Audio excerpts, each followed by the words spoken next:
long before his ideas would be spoken of in lecture halls or whispered between analysts.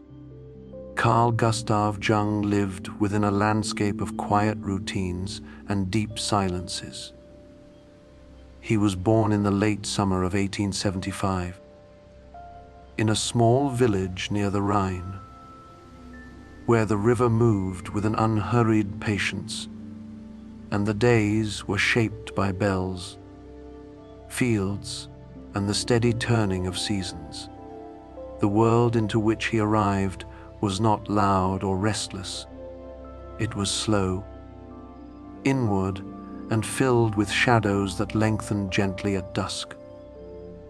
His father was a country pastor, a man of learning and duty, whose life followed the rhythms of sermons, scripture, and the expectations of a parish.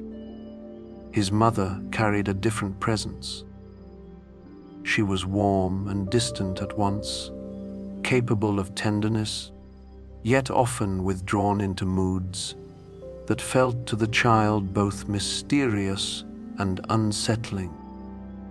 Jung would later remember her as someone who seemed divided, as though two currents moved through her at different depths. Even as a small boy, he sensed this duality without having words for it. It was simply something he felt, like a change in the air before rain. The house in which he grew up was modest, but it held a kind of inward vastness. Books lined the shelves, and conversations were often thoughtful but restrained. There were questions that were not asked aloud and answers that felt incomplete. His father, though devoted to faith, struggled privately with doubt. Jung could sense it in the pauses, in the way certain topics were avoided, in the tired look that sometimes crossed his father's face after church. Religion, rather than offering certainty, appeared to the boy as something fragile, carried carefully, as one might carry a cracked vessel. As a child, Jung spent long hours alone. Other children played nearby, but he often preferred the company of his own thoughts.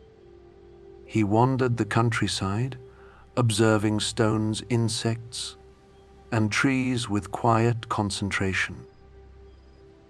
He felt that the natural world spoke in a language older than words, and that if one listened long enough, something essential might be heard. These solitary walks were not lonely. They were full of presence, full of a sense that life extended far beyond what was visible. In school, he was an observant student, though not always an eager one. He learned what was required, but his mind often drifted inward, following paths no teacher could see. He felt divided between two versions of himself. One was the ordinary boy, expected to behave, to learn, to grow into a respectable man. The other felt older, quieter, and strangely detached, as though watching the first from a distance. This inner split did not frighten him. It felt natural, even familiar, though he could not explain it to anyone. There were moments when this inner world became especially vivid. Jung later recalled a childhood vision in which he imagined a vast underground chamber, dark and ancient, containing a great stone throne. Atop it sat a figure that felt both powerful and unsettling, something sacred yet not entirely gentle. The image stayed with him, not as a fear, but as a presence that seemed to carry meaning beyond understanding. He did not speak of it. He simply held it quietly, as one holds a dream that refuses to fade. At home, the atmosphere was often subdued. His mother's moods came and went, sometimes leaving her distant for days. During these times, Jung felt that the house changed. Rooms seemed emptier, sounds more pronounced. At night, he lay awake listening to the subtle movements of the building, the creaks and sighs that came with age and settling. Sleep did not always come easily, but when it did, it brought dreams that were unusually rich and detailed. He remembered them in the morning, carrying their images with him like small, glowing embers. His relationship with his father was gentle, but strained by unspoken tensions. Jung sensed his father's struggle with belief, though it was never openly discussed. This silent conflict left an impression on him. Faith, he learned early, was not simply a matter of doctrine. It was lived inwardly, shaped by doubt as much as by devotion.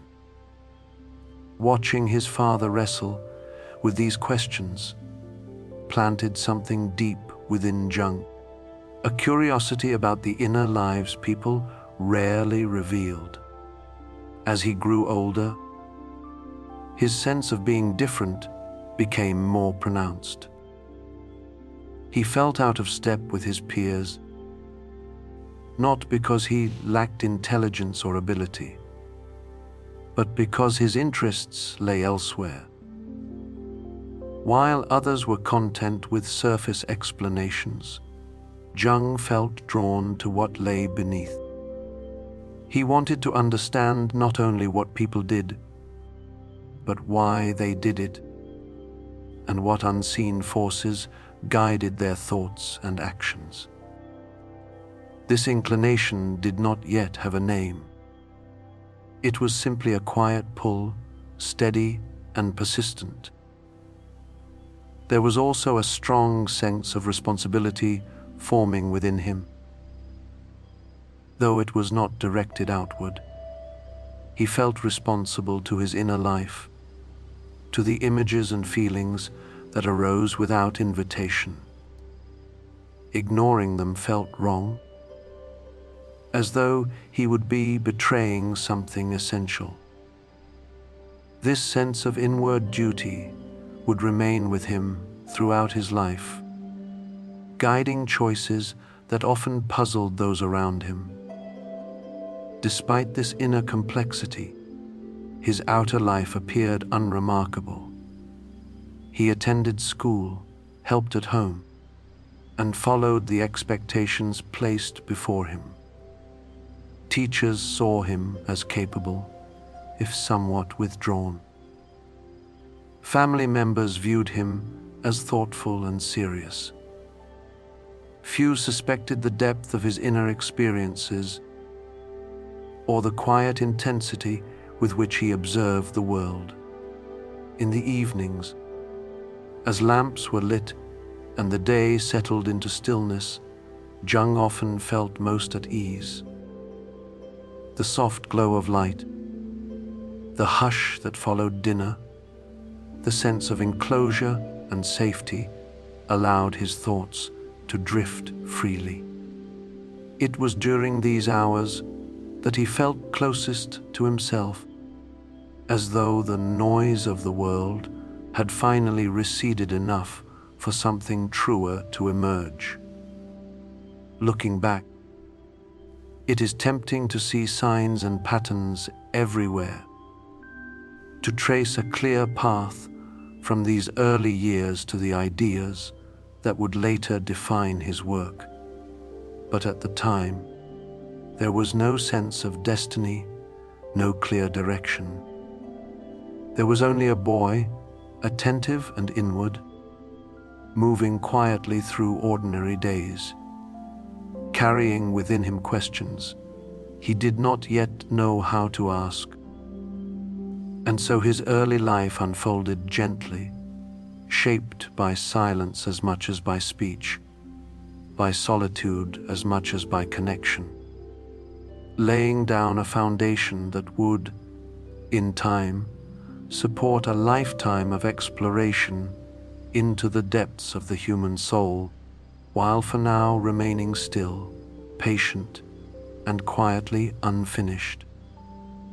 As Carl Jung moved from childhood into early adolescence, the sense of living between two worlds became more pronounced, yet it remained largely invisible to those around him. Outwardly, he continued to fulfill his duties as a student, learning languages, history, and mathematics with quiet competence.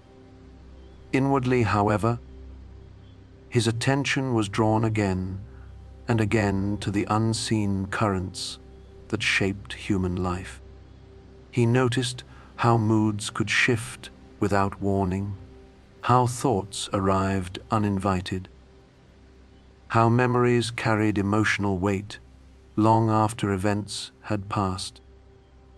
These observations did not yet form a system or theory. They were simply noticed, held, and allowed to linger.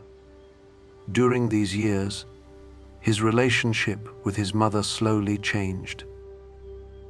Her periods of absence, when she seemed lost in herself, became less frightening and more intriguing to him.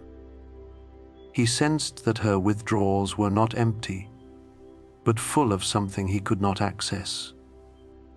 At times, he felt that she belonged partly to another realm, one that overlapped with ordinary life, but followed different laws. When she returned to herself, warmth and humor resurfaced, and the household felt lighter. Jung learned, without being taught, that a person could contain contradictions, and that these contradictions did not necessarily cancel each other out. His father, aging quietly beside him, grew more reserved. The sermons continued, the rituals remained unchanged, but Jung could sense a deepening weariness beneath them.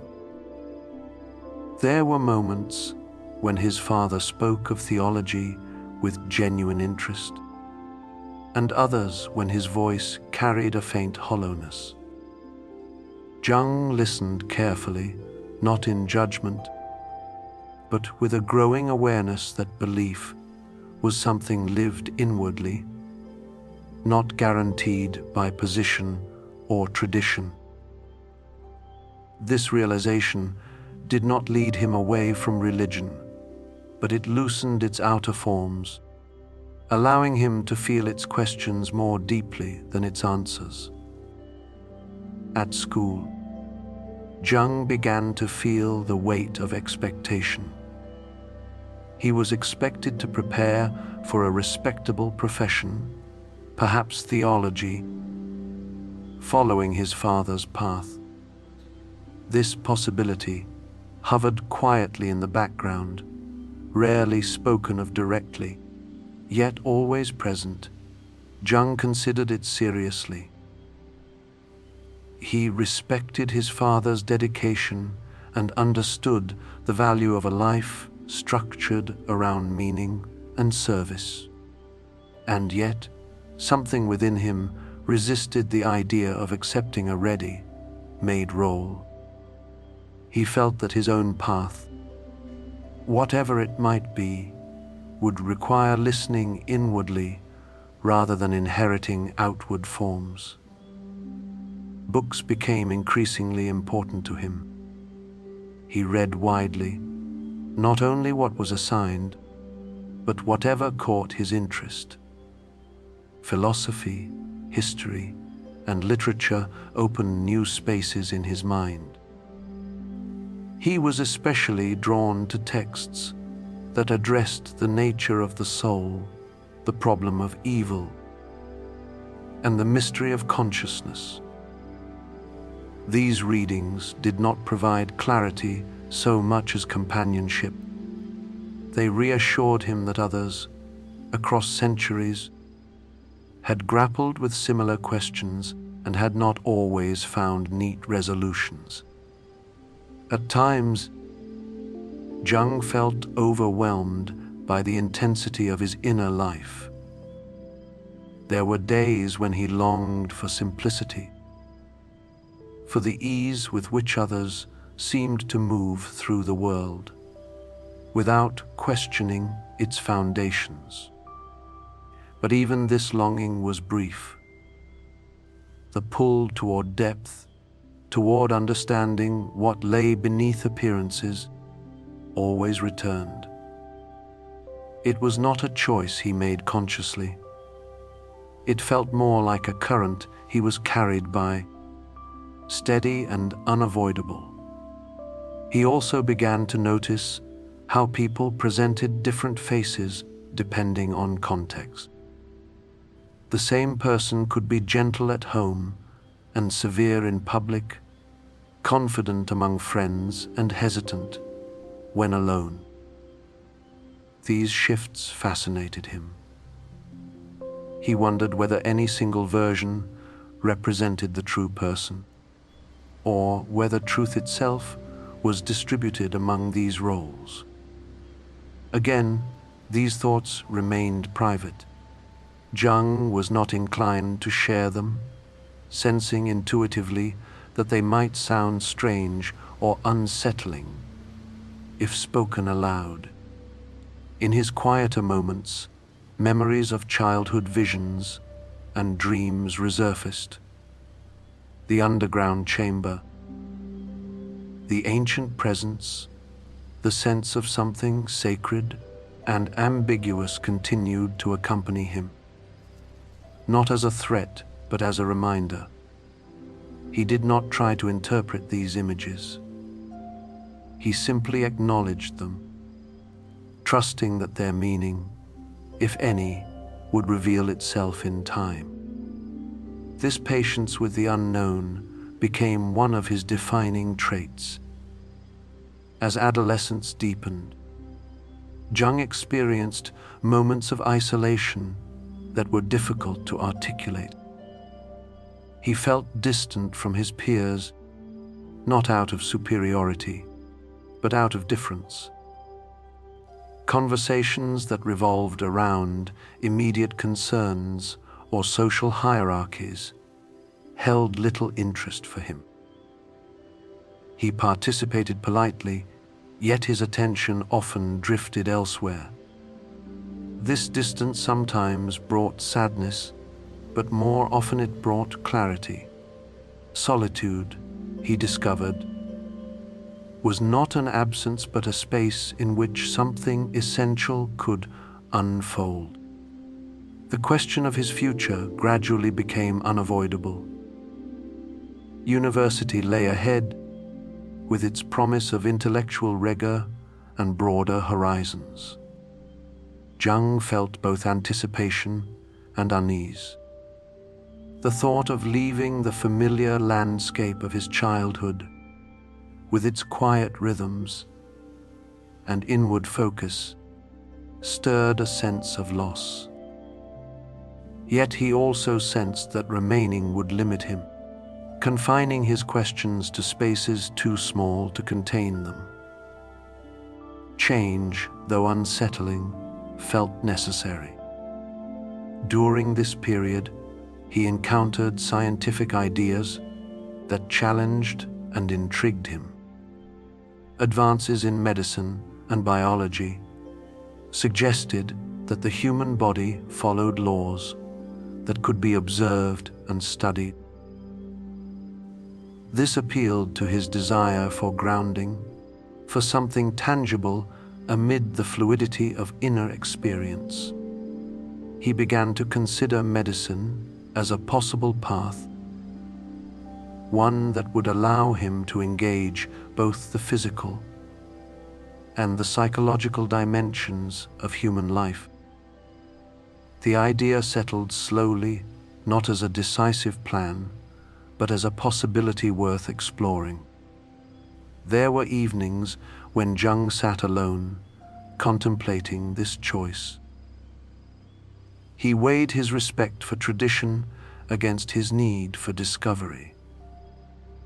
He considered his father's expectations, his mother's mysterious depth, and his own persistent questions.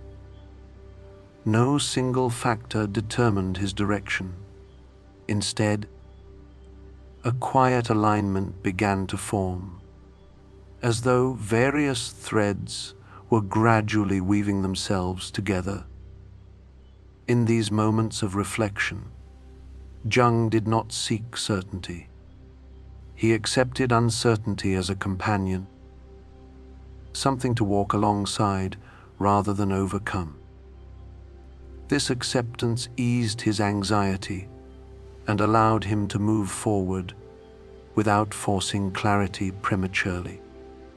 He trusted that understanding, like a landscape emerging through morning mist, would appear gradually as he continued to walk.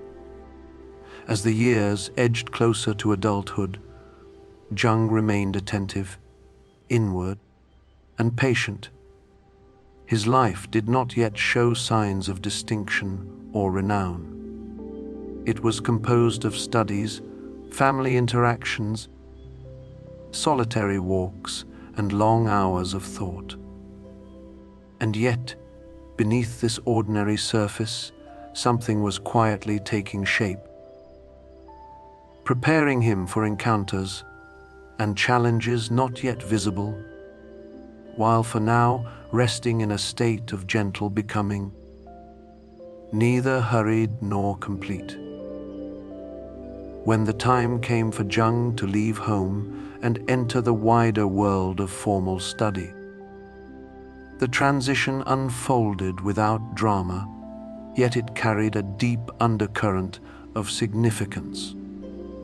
He enrolled at the University of Basel, choosing medicine as his field, a decision that felt both practical and symbolic.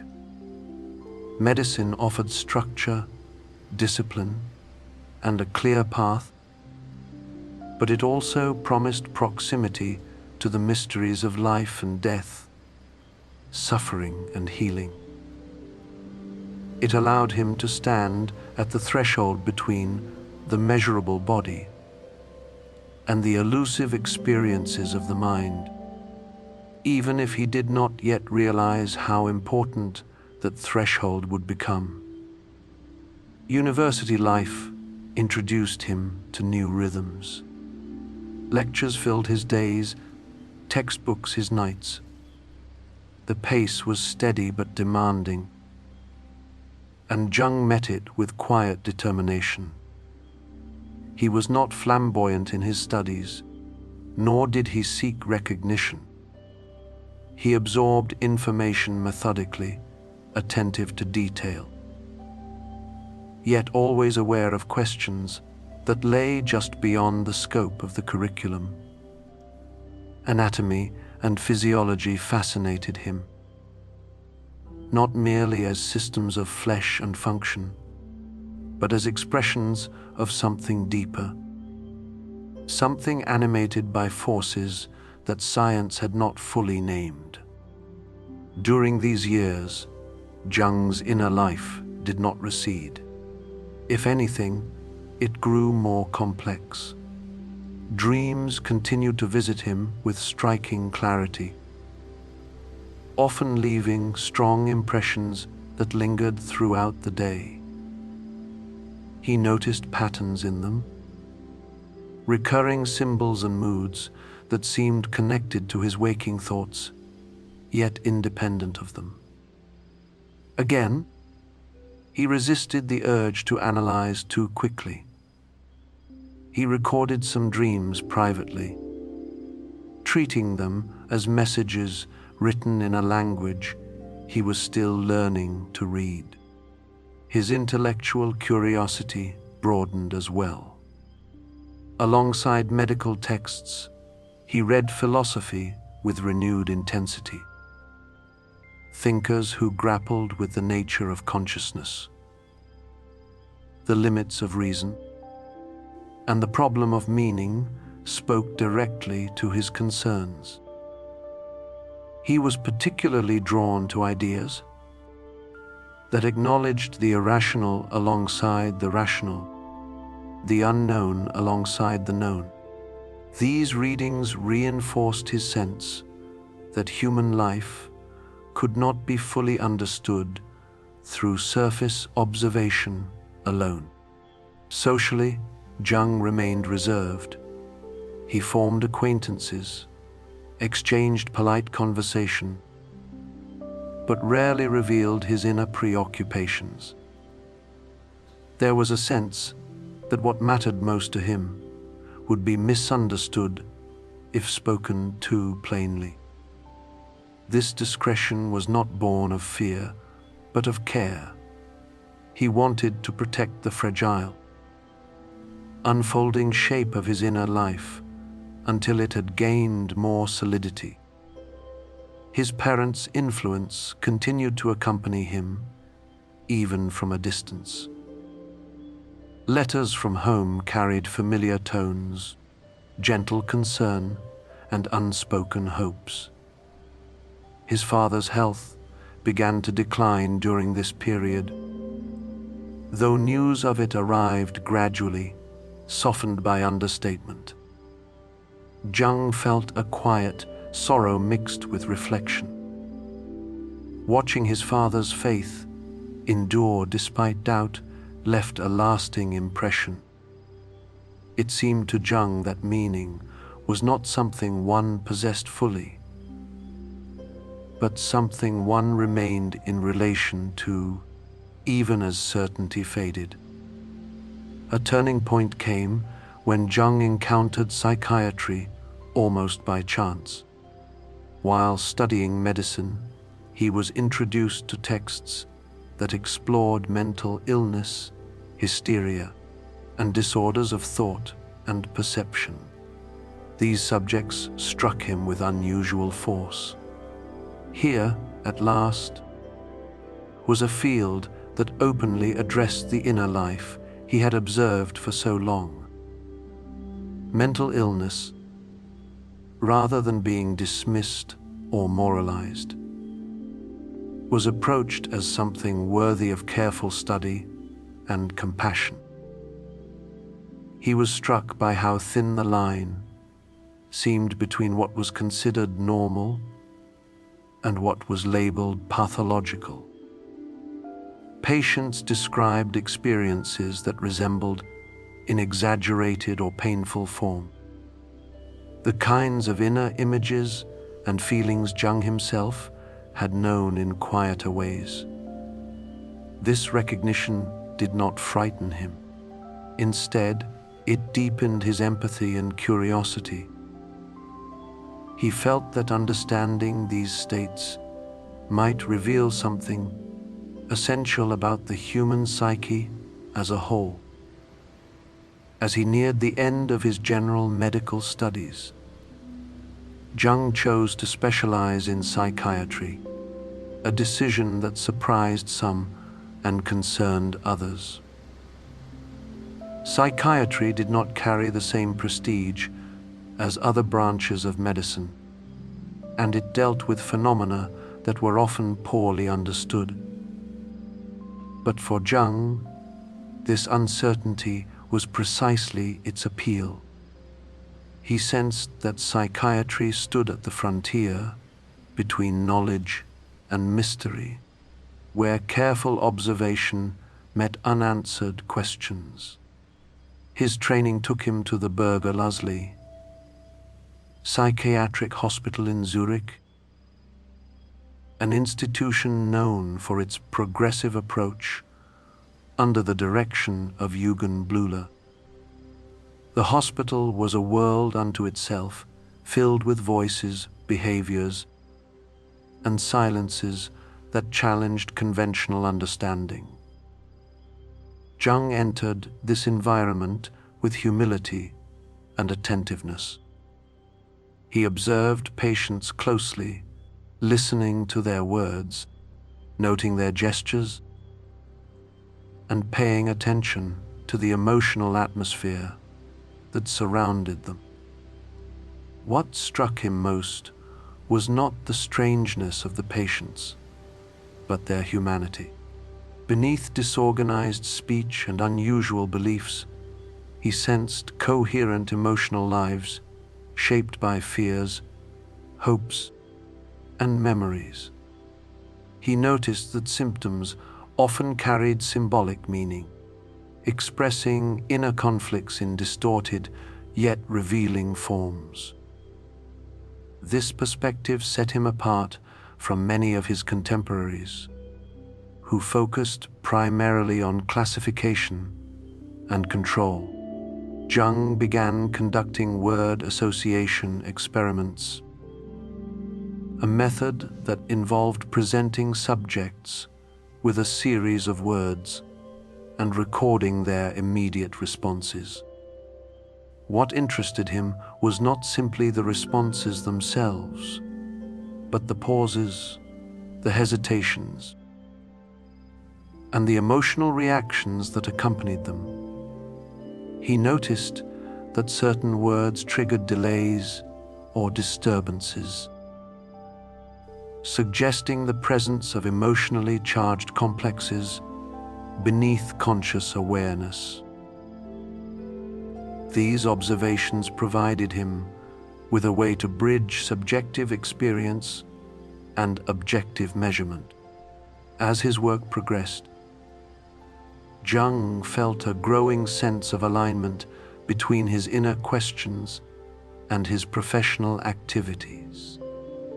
For the first time, his lifelong attentiveness to dreams, symbols, and inner conflict found a context in which it could be explored openly. Yet he remained cautious. He resisted sweeping conclusions, preferring to let patterns emerge slowly through sustained observation. During quiet moments at the hospital, Jung reflected on the nature of consciousness. He wondered how much of human life was guided by forces outside awareness, shaping behavior in subtle ways.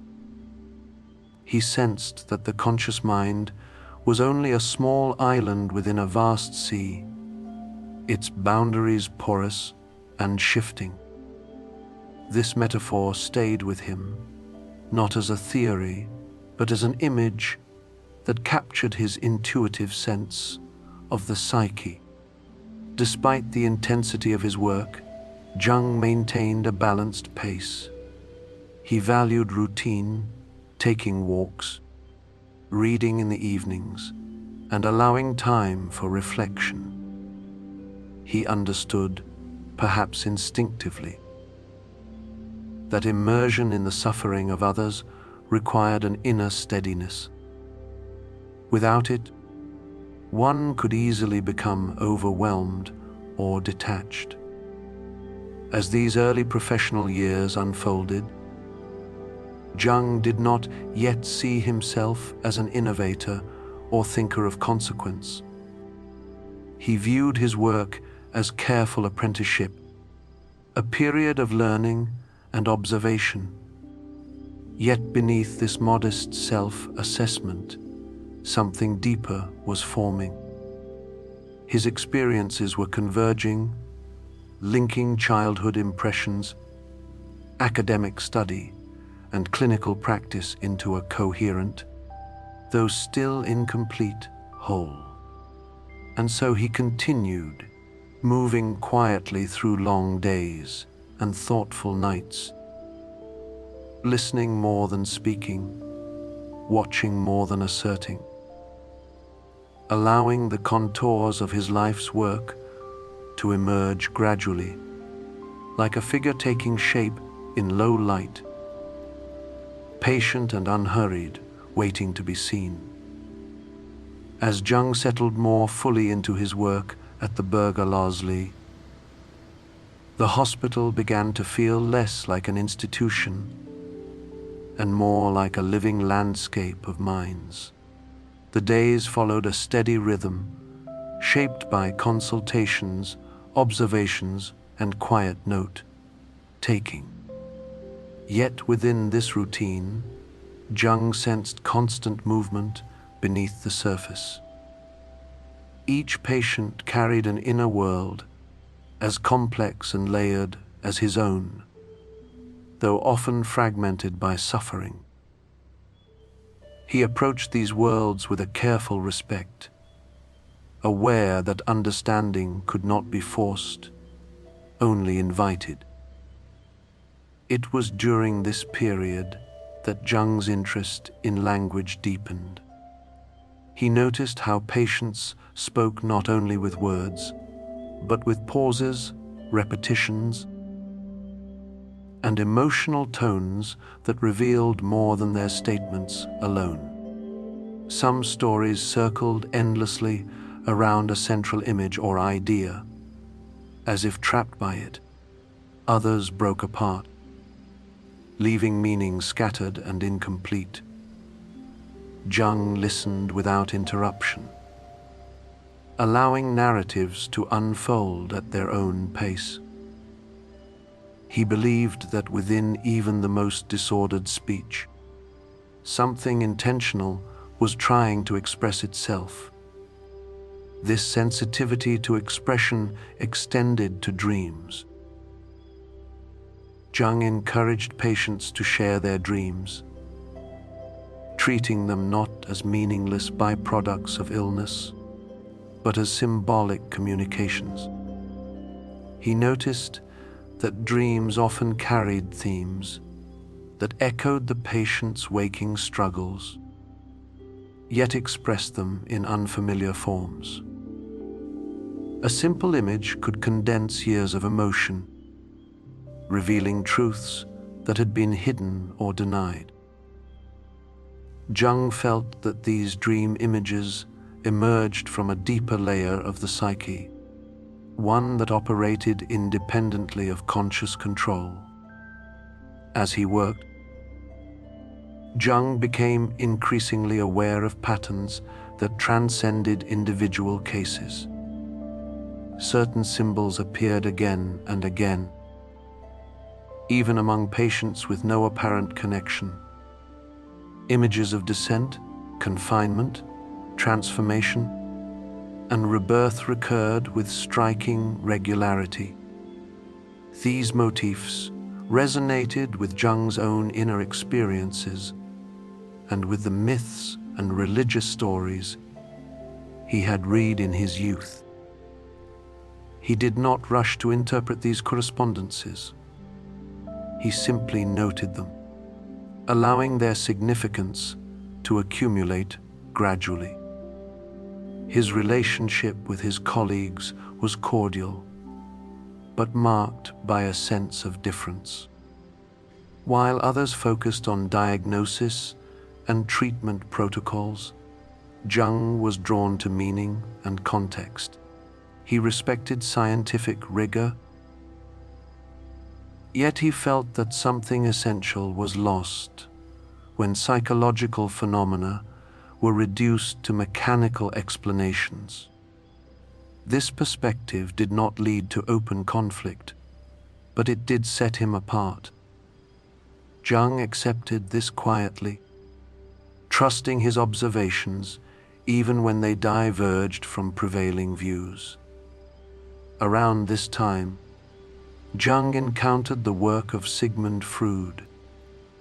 Freud's writings on dreams, the unconscious, and the role of sexuality in psychic life struck Jung as both provocative and illuminating. Here was a thinker who dared to take the inner life seriously, who believed that unconscious processes shaped behavior in profound ways. Jung read Freud's work attentively, recognizing in it a kindred attempt to map the unseen dimensions of the psyche. The correspondence that followed between Jung and Freud began cautiously, marked by mutual respect and curiosity. Jung admired Freud's intellectual courage and his willingness to challenge conventional thought. Freud, in turn, saw in Jung a promising collaborator, someone capable of extending and defending psychoanalytic ideas. Their exchanges were thoughtful and measured, focused on theory, clinical observation, and the broader implications of their work. For Jung, this connection was both stimulating and complex. He felt energized by the sense of participating in a larger intellectual movement, one that sought to illuminate hidden aspects of human experience. At the same time, he remained attentive to his own impressions and doubts. Freud's emphasis on sexuality as the central driver of psychic life struck Jung as powerful but incomplete. He sensed that other forces, symbolic and spiritual in nature, also played significant roles. Despite these reservations, Jung entered into collaboration with Freud wholeheartedly. He traveled, lectured, and engaged with the growing psychoanalytic community, representing a bridge between Freud's Viennese circle and the broader scientific world. His position at the Berger Osli, combined with his academic credibility, lent psychoanalysis a legitimacy it had previously lacked. Jung understood this responsibility and carried it with quiet seriousness. During these years, his personal life also began to take shape. He married Emma Rauschenbach, whose steadiness and intelligence complemented his introspective nature. Their partnership provided a sense of grounding amid the demands of his work.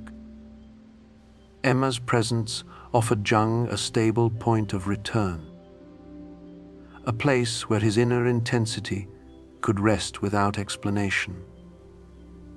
Their home life, while not without complexity, supported his capacity to engage deeply with his professional pursuits. Yet even as his public profile grew, Jung remained inwardly oriented. He continued to reflect on his dreams, recording them carefully, and exploring their symbolic resonance. He sensed that his own unconscious was active and communicative, offering guidance through image rather than argument.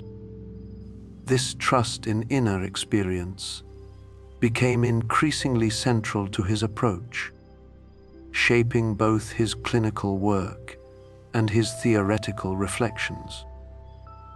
The collaboration with Freud intensified Jung's engagement with fundamental questions about human motivation and meaning.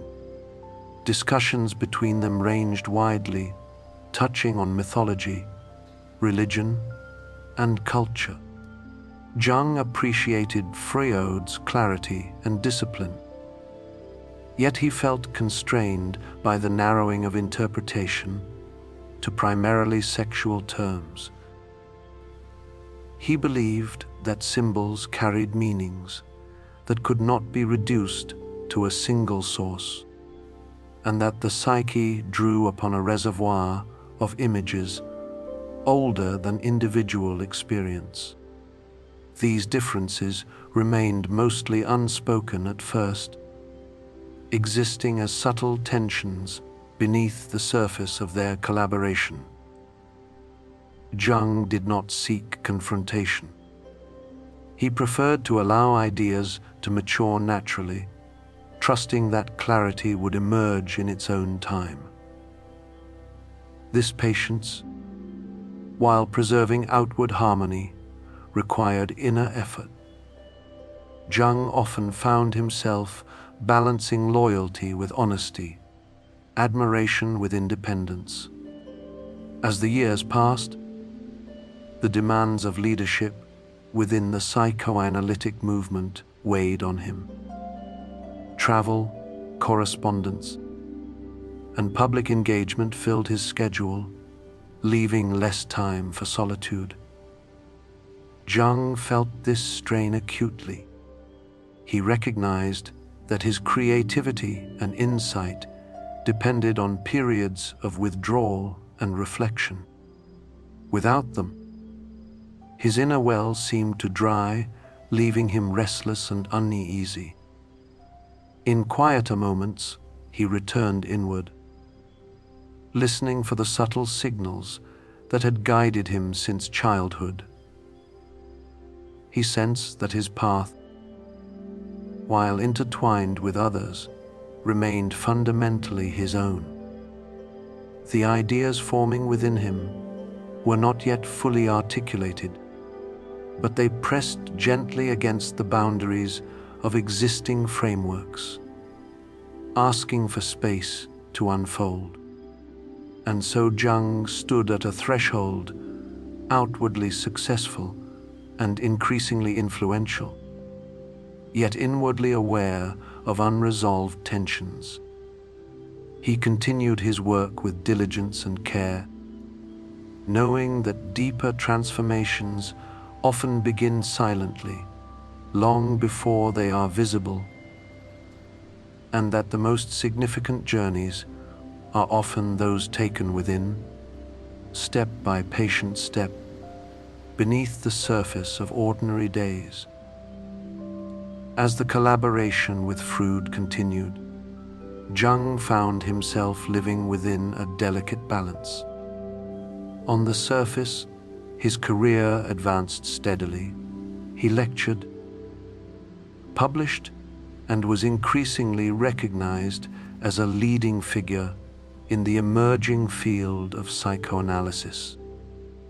His words carried weight, his opinions were sought, and his presence lent credibility to ideas that were still controversial in many academic circles.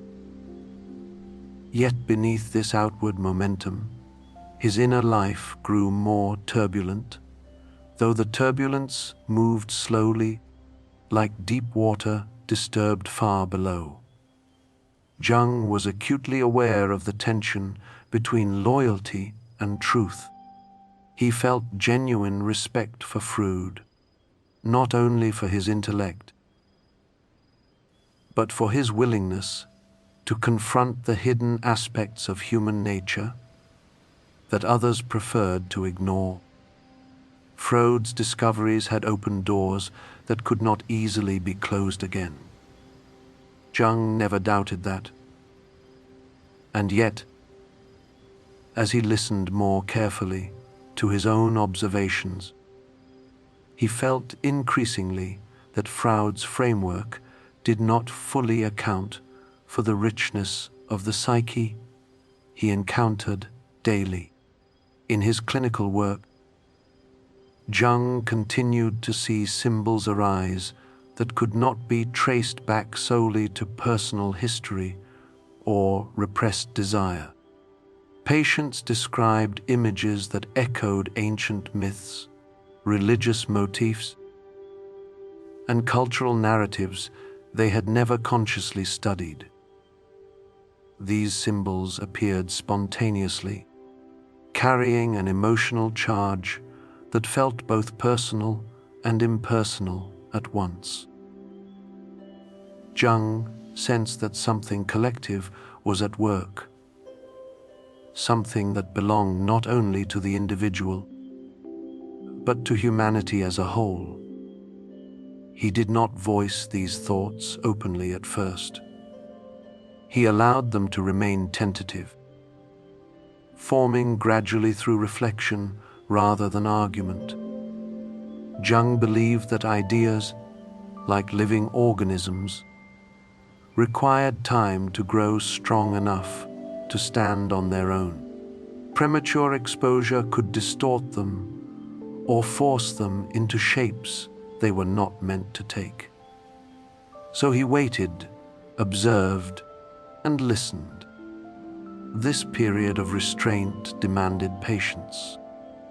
In discussions with Freud and others, Jung often found himself choosing his words carefully, emphasizing common ground while leaving certain insights unspoken. This was not deception, but caution.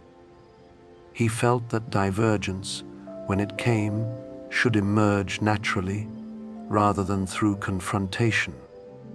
Still, the effort of holding back weighed on him. He felt, at times, as though he were carrying two voices within himself, one aligned with established theory, the other quietly insisting on a broader vision. His dreams during this time became more intense. They carried images of journeys, of descent into unknown places, of encounters with figures that felt both guiding and challenging. Jung treated these dreams with seriousness, recording them in detail and reflecting on their emotional tone. He sensed that they were responding to his waking struggles, offering perspectives that bypassed rational debate. These dreams did not resolve his conflicts, but they provided orientation, reminding him that his inner life remained active and responsive. At home, Jung sought moments of stillness. Family life offered comfort, yet it also reflected the complexity of his inner world. He valued the stability Emma provided, her ability to manage practical matters and maintain a sense of continuity. At the same time, he felt aware of aspects of himself that remained solitary, inaccessible even within close relationships. This awareness did not trouble him deeply. He accepted it as part of his nature, understanding that certain inner territories could only be traveled alone. The increasing demands of professional life left Jung little time for extended reflection. Conferences, correspondence, and leadership responsibilities filled his days. He felt the pull of expectation, the sense that others looked to him for direction and certainty. This external pressure contrasted sharply with his internal state, which was characterized by questioning and openness rather than firm conclusions. The disparity left him feeling stretched, as though he were being asked to stand still while moving inwardly. Gradually, the differences between Jung and Freud became more apparent. Their conversations, once fluid and exploratory, grew more constrained. Jung noticed that certain topics met resistance, that alternative interpretations were gently but firmly redirected. Freud's theoretical structure, so bold and freeing at first, now appeared to Jung as increasingly rigid. He felt that the psyche was being narrowed rather than expanded. Its symbolic language translated too quickly into fixed meanings. These realizations brought discomfort rather than relief. Jung did not relish disagreement. He valued continuity and connection, and the thought of breaking from a mentor and collaborator weighed heavily on him. Yet he also knew that suppressing his own insights would lead to inner dissonance, a quiet erosion of integrity. This conflict unfolded slowly, without dramatic gestures or declarations. It was lived inwardly, in long evenings of reflection, and in the careful wording of letters. During this time, Jung began to articulate, at least to himself, the idea of a collective dimension of the unconscious. He imagined it as a deep layer of the psyche, shared across individuals and cultures, expressing itself through universal symbols and motifs. This idea resonated with his lifelong sense that human experience was shaped by forces older and broader than personal biography alone. He did not yet present it as a fully formed theory. It existed more as a guiding intuition, a lens through which his observations cohered. The strain of holding these emerging ideas within a framework that did not fully accommodate them took a toll. Jung experienced periods of fatigue and unease, moments when his confidence faltered. He questioned himself, wondering whether his perceptions were misguided, whether his resistance stemmed from unconscious motives rather than genuine insight. These doubts did not paralyze him, but they slowed him, encouraging humility and caution. Despite these challenges, Jung continued his work with dedication. He remained attentive to patience, to dreams, to symbolic expressions that emerged unexpectedly. He trusted that careful observation would eventually clarify what theory alone could not. This trust in experience over abstraction became increasingly central to his approach, reinforcing his belief that psychology must remain grounded in lived reality. As the relationship with Freud approached its limits, Jung sensed an ending forming. Though its shape was not yet clear, he felt as though he were standing at the edge of a familiar landscape, aware that stepping beyond it would lead into unknown territory. The prospect was unsettling, yet it also carried a quiet sense of necessity. He had learned, through years of inward listening, that certain paths cannot be avoided without cost. In the stillness of late nights, Jung returned to the images that had accompanied him since childhood, the sense of depth beneath surface life, the presence of meaning that could not be reduced or contained. These images did not offer reassurance in the conventional sense. Instead, they offered orientation, a reminder that his work, like his life, was part of a larger unfolding that required patience and courage in equal measure. And so he remained poised between continuation and departure, between belonging and independence, allowing the tension to shape him rather than resolve too quickly, trusting that in time, the next step would reveal itself quietly and without force, as so many significant things in his life had done before. The separation, when it came, did not arrive with a single sharp moment. It unfolded gradually, like a long season changing almost imperceptibly from one color to another. The correspondence between Jung and Freud grew less frequent, the tone more formal, the sense of shared exploration slowly thinning. What had once felt like a meeting of minds now carried an undercurrent of divergence that could no longer be ignored. Jung felt this shift deeply, though he did not dramatize it. He experienced it inwardly, as one experiences the quiet ending of a relationship that has shaped one's life. When the break finally became explicit, it left Jung in a state of profound uncertainty.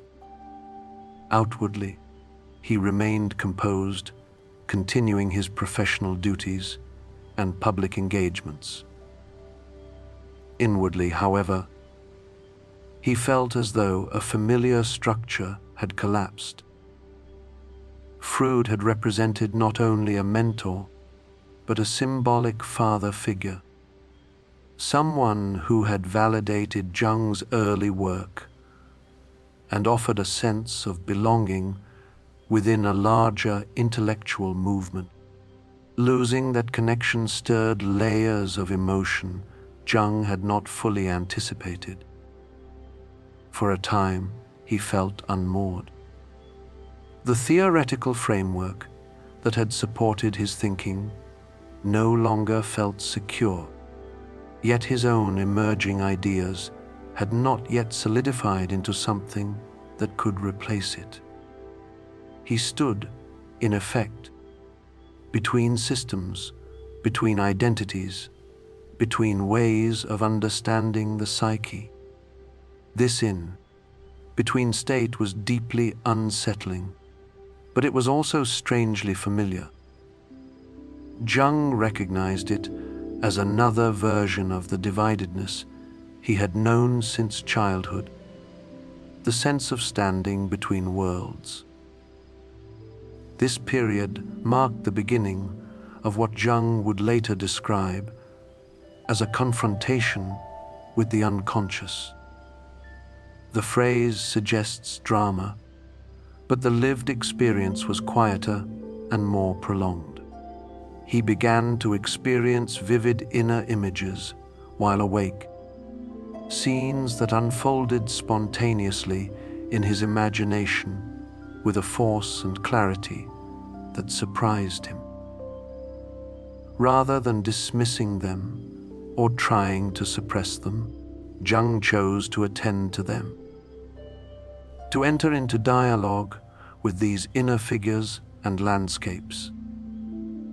He did this not out of recklessness, but out of necessity. He sensed that turning away from these experiences would deepen his inner fragmentation, while engaging them might offer a path toward integration. He set aside time each day to allow these images to arise, recording them carefully, treating them as real psychological events rather than fantasies to be explained away. This practice required courage and discipline. It also required trust in his own capacity to remain grounded while exploring unknown inner territory. During this time, Jung's sense of self underwent a quiet dissolution. Roles and titles that had once provided stability now felt provisional. He questioned not only his theories, but his identity as a thinker and clinician. He wondered whether he had misjudged his path, whether his insights were leading him away from coherence rather than toward it. These doubts did not erupt into panic. They settled into him as a steady weight, encouraging humility and careful attention. The inner images he encountered often carried mythic qualities. He saw figures that felt ancient, landscapes that seemed to belong to no specific place or time. These experiences resonated with the myths and religious stories he had studied, yet they felt immediate and personal. Jung began to understand that the psyche contained layers shaped not only by individual experience, but by inherited patterns of imagination and meaning. This realization did not arrive as a conclusion, but as a gradual recognition confirmed repeatedly through experience. At the same time, Jung remained attentive to his outer life. He continued to see patients, to teach, and to write, though his writing slowed and deepened. He was careful not to impose his inner experiences onto others, recognizing that each person's psychological journey followed its own course. His clinical work benefited from this restraint. He listened more, interpreted less, and allowed meaning to emerge through dialogue rather than assertion. The solitude of this period was both difficult and essential. Jung withdrew from many professional circles, limiting his engagements and protecting time for reflection. This withdrawal was sometimes misunderstood by colleagues, who interpreted it as eccentricity or withdrawal from responsibility. Jung accepted these misinterpretations without defense. He knew that what he was undergoing could not easily be explained, and he felt no urgency to justify himself. At home, life continued with its ordinary demands. Family routines offered a counterbalance to his inner intensity, grounding him in daily tasks and relationships. Yet even within this domestic rhythm, Jung felt the presence of his inner work. He sensed that the boundary between inner and outer life had become more permeable, each influencing the other in subtle ways. He took care to maintain balance, aware that neglecting either realm would come at a cost. Gradually, patterns began to emerge from the inner chaos. The images Jung encountered were not random. They followed certain themes, returning again and again to motifs of descent, encounter, transformation, and return. Jung began to see these patterns as expressions of a universal psychological process, one that unfolded differently for each individual, but followed a recognizable arc. This insight offered him a sense of orientation, a way to understand his experiences without reducing them to pathology. From this growing clarity, the outlines of new ideas began to form. Jung conceptualized the psyche as a dynamic system composed of interacting parts, some conscious, others unconscious, all contributing to the shaping of personality. He emphasized the importance of integration, the process by which disparate elements of the psyche are brought into relation with one another. This process, which he would later call individuation, was not about perfection or harmony, but about wholeness. These ideas emerged slowly, shaped by experience rather than speculation. Jung resisted the temptation to present them as definitive truths. He understood that psychological concepts, like symbols, gain meaning through use rather than declaration. He shared his thoughts cautiously, allowing them to be tested and refined through dialogue and observation. As the intensity of his inner experiences gradually softened, Jung felt a renewed sense of stability. He did not return to his previous certainty, but he no longer felt adrift. The loss of his alliance with Freud, painful as it had been, now appeared as a necessary transition rather than a failure. It had compelled him to confront his own depths and to develop a framework that could hold the complexity he observed. Looking back, Jung would later recognize this period as a crucible, a time in which his psychological orientation was forged through lived experience rather than abstract reasoning. At the time, however, he did not frame it in such terms. He simply continued, step by step, allowing understanding to emerge at its own pace. As the days passed and the seasons turned, Jung resumed a more outward, facing engagement with the world, carrying with him a deeper respect for the unconscious and a quieter confidence in his own path. The turbulence of separation and inner descent did not vanish entirely, but it settled into a steady undercurrent, no longer disruptive, but informing and enriching his work. And so he moved forward again, not with answers fully formed, but with a strengthened capacity to hold uncertainty, to listen inwardly, and to trust that meaning, when approached with patience and care, reveals itself not in sudden revelations, but in the slow, steady unfolding of a life lived attentively. As Jung's life continued into the next decade, he began to explore the symbolic and mythological dimensions of human experience with increasing intensity.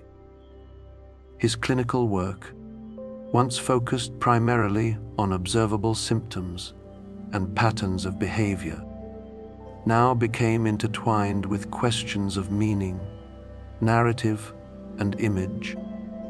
He found that patients often communicated truths about themselves through symbols that emerged in dreams, fantasies, and spontaneous imagery, truths that could not be reduced to cause and effect alone. He listened closely, learning to trace the threads that connected individual experience to broader, timeless patterns. During this period, Jung also returned more fully to his personal explorations. In long hours of solitude, he would sit quietly with his own dreams, sketches, and reflections, allowing images to unfold without forcing interpretation. Some of these images were vivid and concrete. Others were fleeting, like shadows moving across a wall. He treated them all with patience and respect, knowing that their significance often revealed itself only gradually.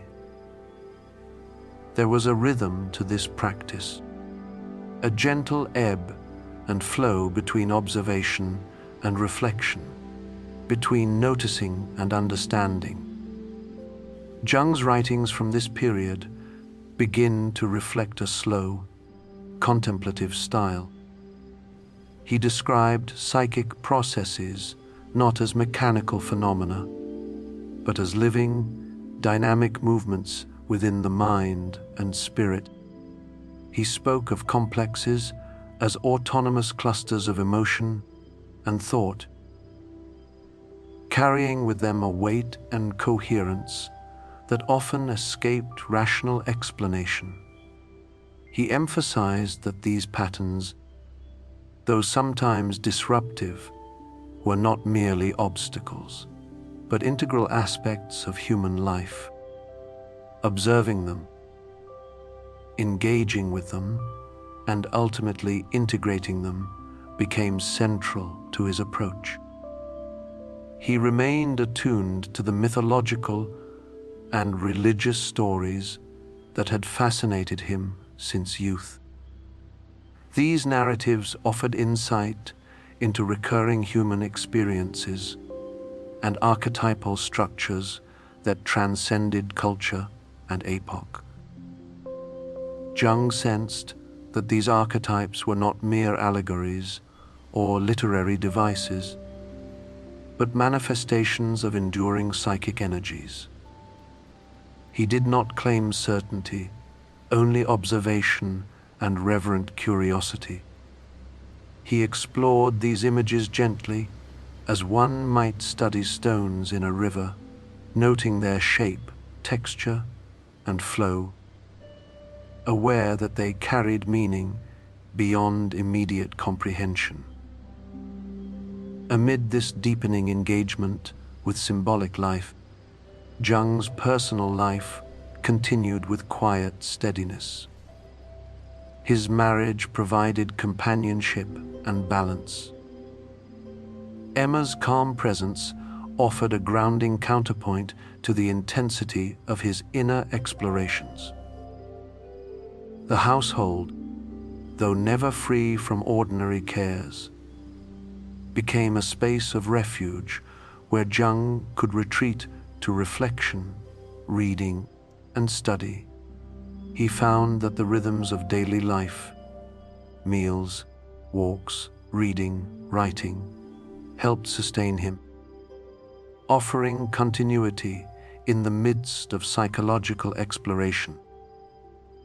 Travel also became part of Jung's life during these years, though never with a sense of urgency. He visited colleagues, attended conferences, and participated in academic exchange, but always with the inner rhythm intact. Movement through cities, lecture halls, and professional gatherings contrasted with the slower pace of his inner work, yet the two existed in complementary tension. In bustling spaces, he maintained awareness of his inner life. In solitude, he allowed it to expand and deepen. His theories gradually took shape as he integrated clinical observation, personal reflection, and cultural study. The concept of individuation, the process by which the psyche moves toward wholeness, became central.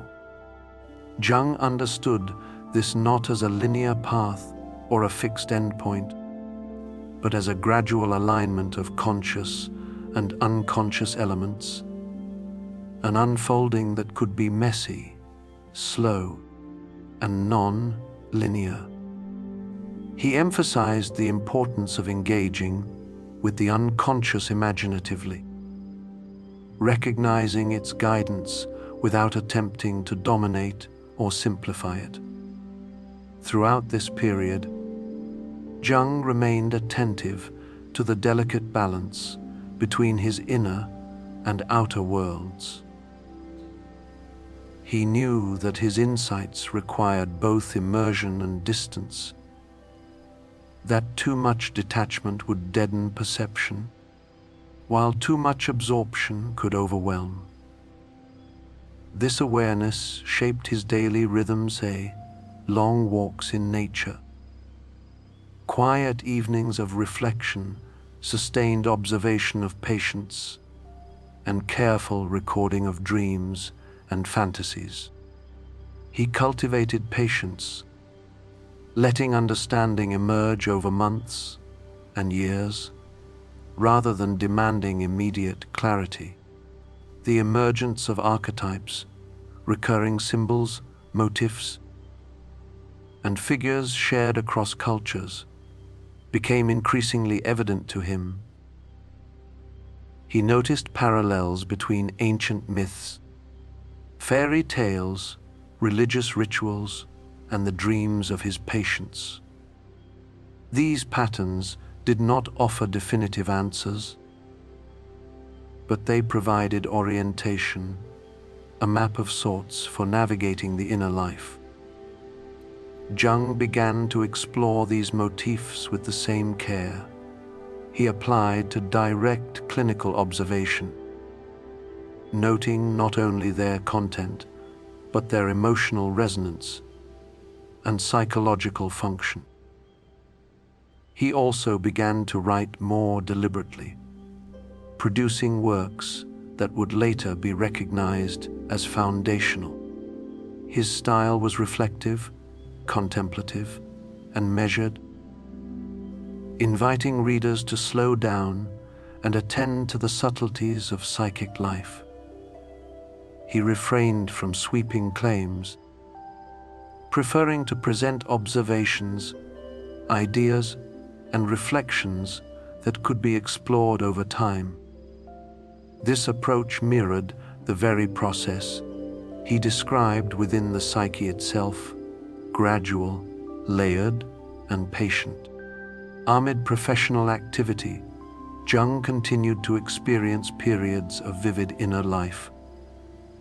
Dreams, visions, and spontaneous imaginings provided guidance, challenge, and insight. He engaged with them attentively, yet without urgency, recognizing that comprehension was often incremental. In these quiet encounters, he felt the continuity of his own life, the subtle thread that linked childhood, early clinical work, and present reflection. Through these years, Jung cultivated a steady relationship with uncertainty. He did not seek to resolve every question or to arrive at a final explanation for the psyche's mysteries. Instead, he embraced curiosity, careful observation, and receptivity. He understood that the mind's depths could not be fully mapped, only approached with respect, and that the process of engagement itself was transformative. And so his work and life moved forward, quietly and deliberately, shaped by observation, reflection, and patience. Jung's journey was not linear nor always easy, yet it unfolded with a sense of inner coherence, a rhythm in which solitude, relationship, study, and introspection wove together. In this way, he continued to prepare for the unfolding of ideas and insights that would touch not only the lives of those he encountered directly, but generations to come, slowly, gently, and without haste. By the time Jung reached middle adulthood, his exploration of the psyche had deepened into a sustained dialogue with the unconscious. The inner images and visions that had accompanied him since childhood now appeared with a more deliberate clarity, guiding him as he observed the minds of others and reflected on his own. He understood that the human experience was not linear or wholly rational. It was shaped by forces both personal and collective, by experiences remembered and inherited alike. This recognition did not overwhelm him. It invited patience, attention, and humility. Jung's clinical practice expanded, yet he remained selective, drawn to cases that offered insight into the interplay between conscious and unconscious life. He listened closely, often waiting for pauses, hesitations, or symbolic gestures that revealed the presence of deeper processes. In these moments, He observed not only what was said, but how it was said, the subtle rhythms of thought and feeling that carried meaning beyond words. For Jung, such attentiveness was as much a meditation as a method. He also returned frequently to cultural and historical study, seeking patterns across time and tradition. Myths, fairy tales, religious rituals, and alchemical writings all became sources of insight. Jung did not treat them as literal explanations, nor as mere curiosities. He approached them as reflections of recurring psychic structures, archetypes that expressed themselves across individuals and societies. These studies did not produce certainty, but they provided guidance, a compass for navigating both personal and collective experience. In parallel, Jung's own life was marked by reflection and inward dialogue. He continued to record dreams and visions, allowing images to surface and unfold without force or judgment. He approached this inner work with a gentle discipline, creating space for contemplation while maintaining connection with the external world. Long walks in nature, evenings of quiet reading and careful note-taking provided rhythm and balance, grounding him amidst the intensity of inner exploration. His ideas about individuation began to crystallize. Jung saw the process not as a destination, but as a continual unfolding, a movement toward wholeness in which conscious life and unconscious material gradually integrate. He emphasized patience, noting that the psyche unfolds in its own time, often through cycles of emergence, confrontation, and reflection. For him, understanding the psyche required respect for its autonomy, an openness to mystery, and a willingness to observe without immediate judgment. Jung's marriage remained a stabilizing presence.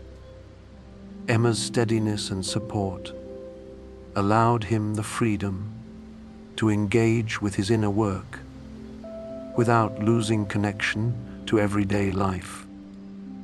Their home became a quiet refuge where ordinary routines provided grounding and continuity. Within this domestic space, Jung could sustain the inner intensity that his explorations demanded, balancing engagement with reflection. As his reputation grew, Jung also faced the challenge of communicating complex ideas to a wider audience. He wrote thoughtfully, avoiding dogma and oversimplification. His style invited readers to slow down, to attend to the subtleties of psychic life, and to engage with reflection rather than rapid judgment.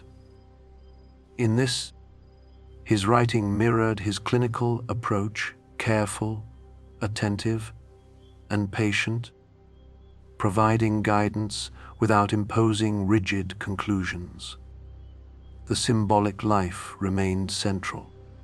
Jung encountered recurring motifs: descent, transformation, shadow, the union of opposites that resonated across personal experience, myth, and culture. He did not force interpretation.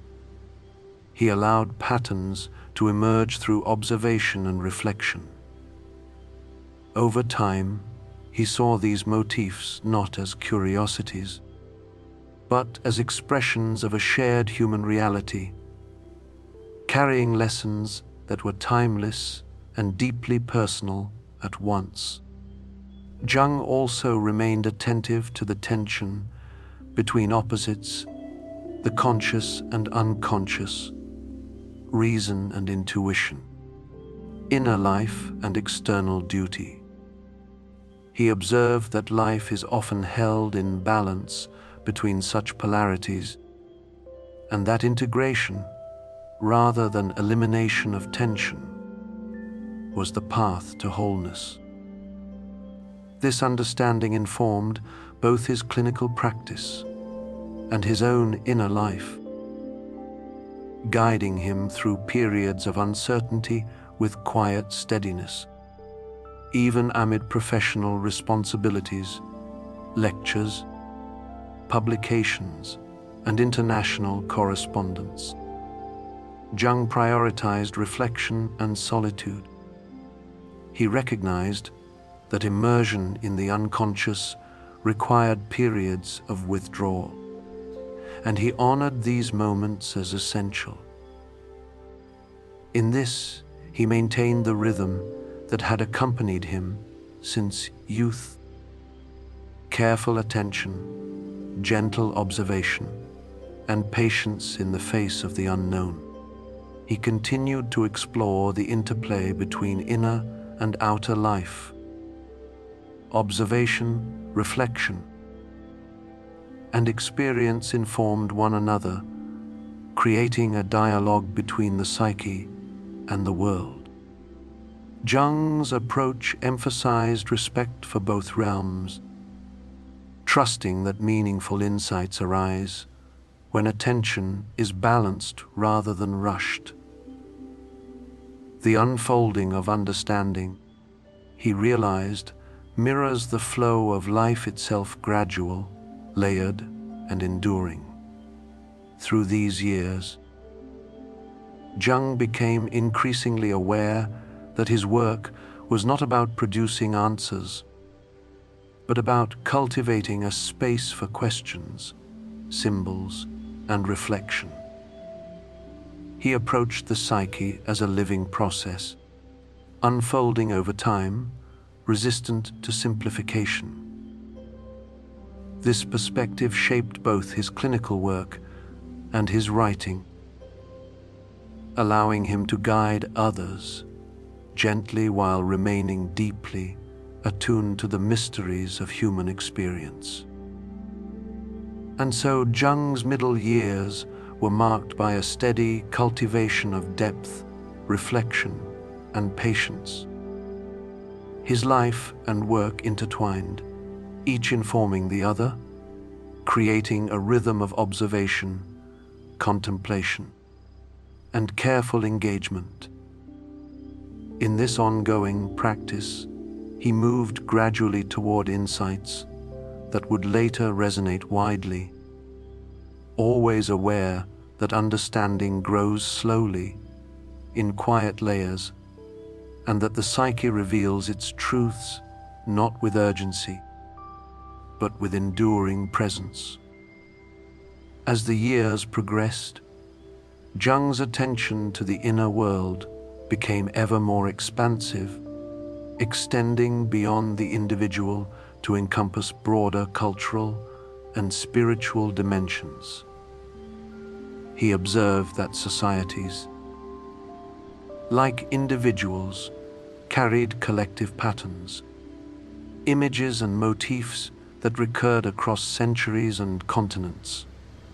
Rituals, myths, and artistic expressions, he noticed, were not mere artifacts, but manifestations of enduring human experience, reflecting the same archetypal dynamics he encountered in dreams and clinical work. This recognition deepened his sense of connection to the larger flow of human life. He began to integrate these observations into his own thinking with greater confidence. Whereas earlier he had approached such material cautiously, he now allowed himself to trace parallels between personal and collective phenomena, seeing the human psyche as both individual and universal. He considered not only how unconscious material shaped behavior, but also how it contributed to meaning, purpose, and the subtle guidance of inner life. These reflections were not theoretical abstractions, but careful, lived observations that arose naturally from years of listening, both to patients and to his own inner life. Jung continued to cultivate solitude as a central aspect of his practice. In quiet walks, long hours of reflection, and the careful recording of dreams, he sustained a dialogue with the unconscious. These periods were not escapes, but necessary engagements, providing a space in which inner images could emerge without distortion. He observed their movement, their recurrence, their interweaving with conscious life, always attentive to nuance and pattern. Each encounter, however subtle, contributed to the gradual shaping of his understanding. During this time, his writings expanded to encompass not only clinical and psychological observations, but also reflections on spirituality, mythology, and symbolism. He explored ideas of the self, the shadow, and the process of individuation with gentle care, avoiding absolutism or dogma. His work invited readers to approach their own inner lives with curiosity and patience, mirroring the contemplative stance he had maintained for decades. In writing, as in thought, Jung cultivated the rhythm of slow unfolding, trusting that meaning emerges gradually. His clinical work continued, grounded in careful observation and deep empathy. Patients were not reduced to symptoms or theories. They were engaged as living, complex beings. Jung listened attentively, observing speech, gesture, and affect with quiet discernment. He noticed how recurring motifs in dreams and fantasies could illuminate broader psychological processes, offering guidance and insight without forcing prescriptive interpretations. In this practice, he balanced participation with detachment, allowing his attention to move fluidly between inner and outer worlds. At home, Jung maintained a life marked by steadiness and routine. Emma provided a stabilizing presence, offering both practical support and quiet companionship. Together, they cultivated a rhythm of daily life that allowed Jung to sustain his work without losing touch with ordinary human concerns. Simple routines, a meal, a walk, an evening of reading, became anchors, grounding him amid the intensity of inner exploration. Jung also remained aware of the delicate tension between opposites, conscious and unconscious, inner and outer, rational and symbolic. He observed that human life often unfolds within these tensions, and that growth arises not from eliminating them, but from integrating their lessons. This perspective informed both his personal life and his professional approach, guiding him toward a practice that valued observation, patience, and respect for complexity. Travel and lecture tours continued, yet Jung remained mindful of their impact on his inner rhythm. He approached professional obligations with diligence, but he did not allow them to dominate. Even in public settings, his mind remained attentive to the subtle dynamics of thought, image, and meaning. He balanced outward engagement with inward reflection, recognizing that insight requires both immersion in the world and retreat into solitude. As he matured, Jung became increasingly aware of the continuity of his life's work. He recognized the threads connecting his childhood sensitivity, early observations of his parents, clinical discoveries, dreams, and scholarly study. Each stage had built upon the last, creating a layered understanding of the psyche that was both personal and universally resonant. He did not view this as achievement, but as the natural unfolding of sustained attention over time. In the quiet moments of reflection, Jung considered the nature of time and human experience. He saw life as a series of interwoven currents, some visible and immediate, others hidden and enduring. Understanding, he realized, emerges not from force or haste, but from patient engagement, observation, and dialogue with the layers of mind that shape thought, emotion, and action. He felt a profound reverence for this unfolding, recognizing it as both personal and universal. Through these decades, Jung maintained a gentle, yet unwavering commitment to the exploration of the human psyche. He did not seek applause or recognition, he sought understanding. He listened, reflected, and wrote, allowing his observations to accumulate slowly, like sediment in a quiet river. Each patient, each dream, each inner image contributed to a growing map of the unconscious, offering insight without imposing conclusion. And so, Jung moved steadily through his later years, guided by curiosity, patience, and deep respect for the unknown. His life was a rhythm of observation and reflection, of engagement and withdrawal, a quiet cultivation of insight that flowed slowly, deliberately, and without haste. In this, he created not only a body of work, but a living practice, a way of attending to the human soul that continues to resonate patiently across time and generations.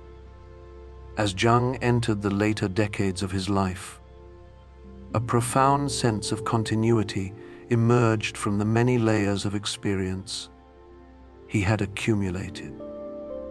The rhythms of study, clinical observation, dream analysis, and reflection had become steady companions, shaping his days and his thinking alike. He no longer felt the same urgency to prove or to convince. His concern had shifted quietly toward understanding and integration, both within himself and in the work he shared with others. The pace of life had slowed, not as a sign of decline, but as a natural settling into a long, attentive practice. His home, always a place of calm, became increasingly a center for reflection and writing. Emma continued to offer the quiet support that had sustained him through decades of inner exploration. Together, they maintained routines that allowed Jung to balance the intensity of thought and the need for repose.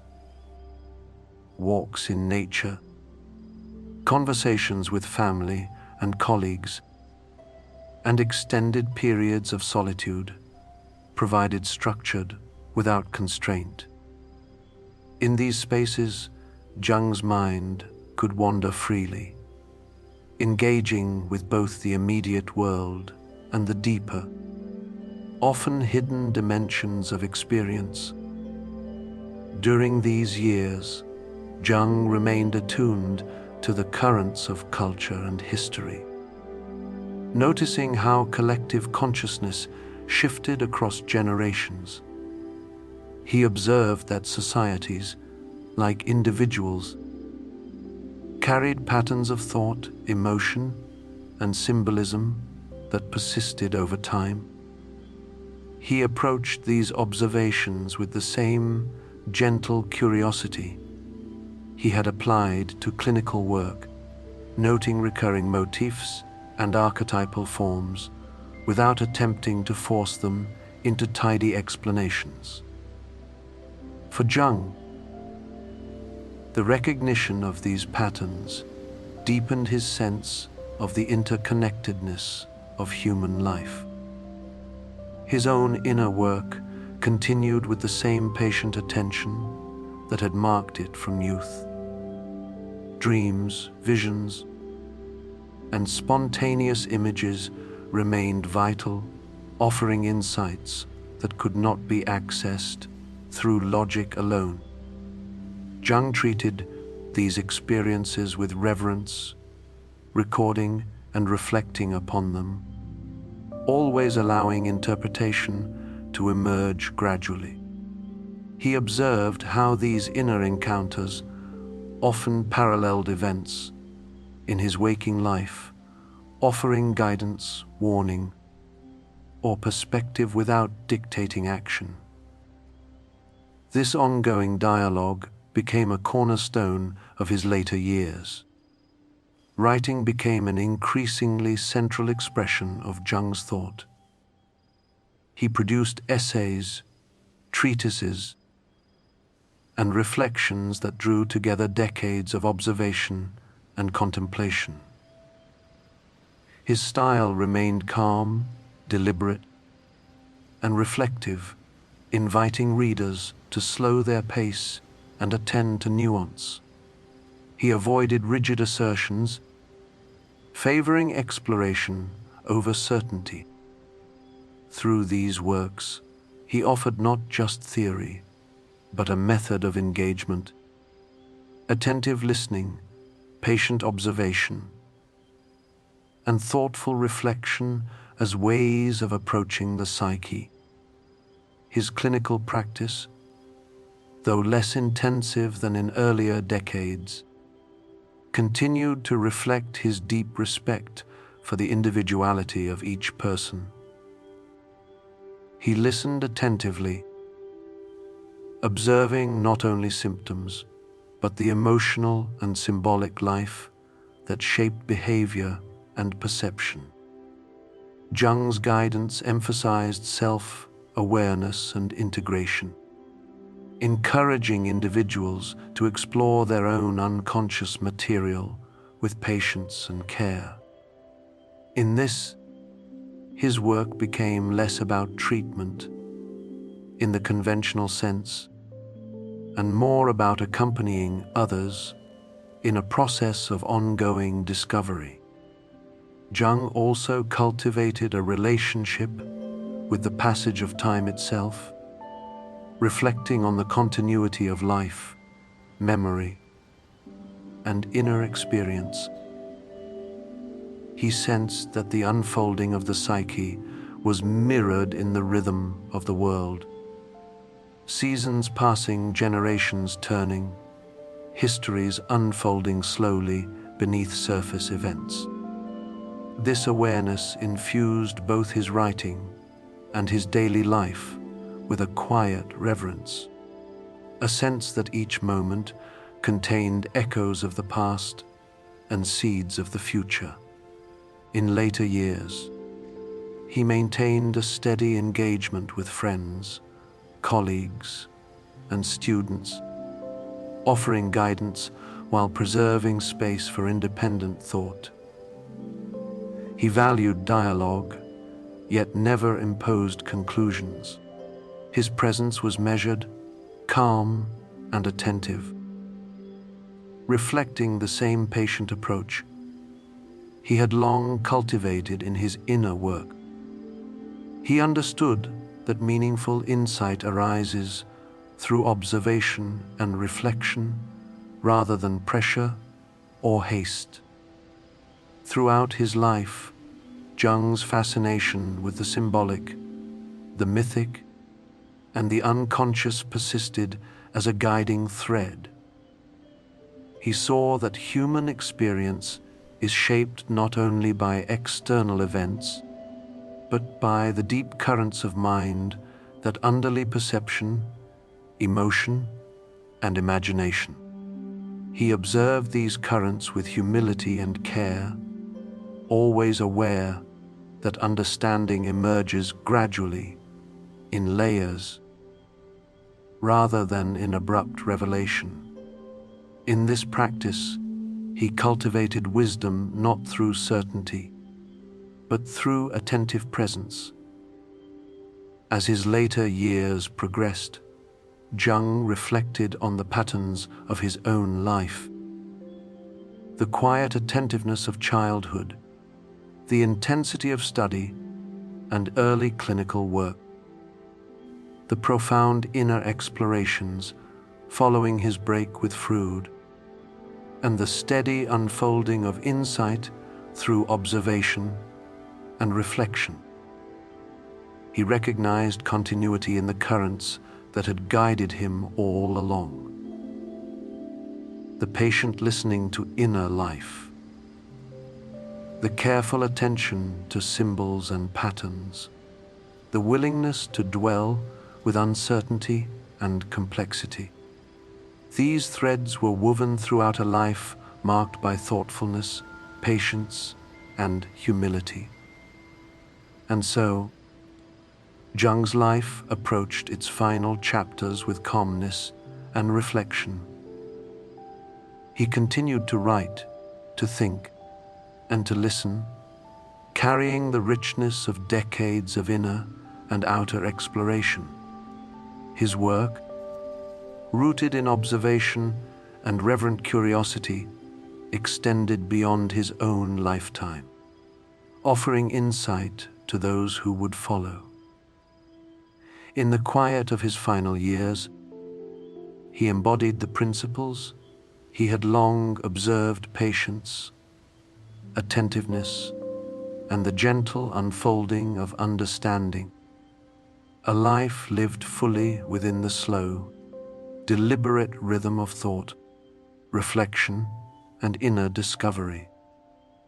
In the final years of his life, Jung moved with a quiet deliberation, fully immersed in the rhythm of reflection that had guided him for decades.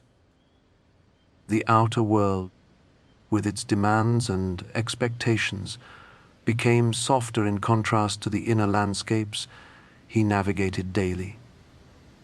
Time, which once carried urgency and ambition, now unfolded with gentleness, each day a measured step through a life both observed and lived. He rose with the sun when possible, walked slowly through gardens or along familiar paths, and allowed the hours to pass with the rhythm of thought, writing, and attentive presence. His inner work remained rich, though its intensity had shifted into something more spacious and contemplative. Dreams and visions continued to appear, but they were no longer startling or urgent. They flowed as quietly as a river, carrying insight in subtle forms. Jung greeted them with a calm acceptance, recording their images and reflecting on their significance. He saw in them not only personal truths, but echoes of the collective patterns that had guided human consciousness for generations. Even the simplest dream, he recognized, might contain layers that reached far beyond immediate understanding. Jung's writing during this period was deliberate and reflective, almost conversational in tone, as though inviting the reader into a room where silence, attention, and thought could dwell together. He wrote not to convince, but to share observations, to offer the fruits of decades of attentive listening to others, but also, in a sense, to himself. He explored archetypes, symbols, and the process of individuation with patience, allowing the unfolding of ideas to mirror the slow rhythm of life itself. Each sentence, each paragraph, was carefully considered, embodying the same gentle attentiveness that had always guided him. In his personal life, Jung's home remained a place of balance and quiet. Emma's presence offered continuity and support, helping sustain a life of reflection amidst the ordinary necessities of daily living. Simple routines, meals, reading, walks, conversation, became anchors, subtle yet essential structures that allowed Jung's inner work to continue uninterrupted. These routines were not mechanical, but lived, appreciated, and observed with care. They provided a grounding in the ordinary, while permitting the extraordinary, often unseen currents of the psyche to emerge freely. Jung's engagement with the outer world continued in measured ways. He corresponded with colleagues, advised students, and attended select gatherings, yet always maintained the rhythm of his inner life as primary. He understood that insight arises not from exposure or accolades, but from sustained attention, reflection, and dialogue with the unconscious. He offered guidance gently, allowing others space to discover their own understanding, never imposing, never hurrying, trusting the slow unfolding of comprehension. In solitude, he reflected on the continuity of his life's journey. The threads connecting childhood impressions, early clinical work, vivid dreams, mythological studies, and the careful observations of his mature years appeared as a coherent pattern, woven slowly and intentionally over decades. He observed the ways in which life itself had mirrored the very principles he had explored in psychology, cycles of emergence, confrontation, and integration, the interplay of opposites, the gradual alignment of inner and outer life. He saw that his work, in both professional and personal realms, had been a patient attunement to these rhythms. Jung's attention to the psyche's mysteries never waned. He observed how symbols, dreams, and unconscious images continued to emerge, offering insight, challenge, and perspective. He treated them with reverence, understanding that the unconscious speaks in its own language, on its own schedule. He recognized that human understanding grows slowly through sustained engagement, attentive listening, and reflection. Even in later years, he allowed the process of observation itself to remain central, appreciating that the journey is as significant as any conclusions that might emerge.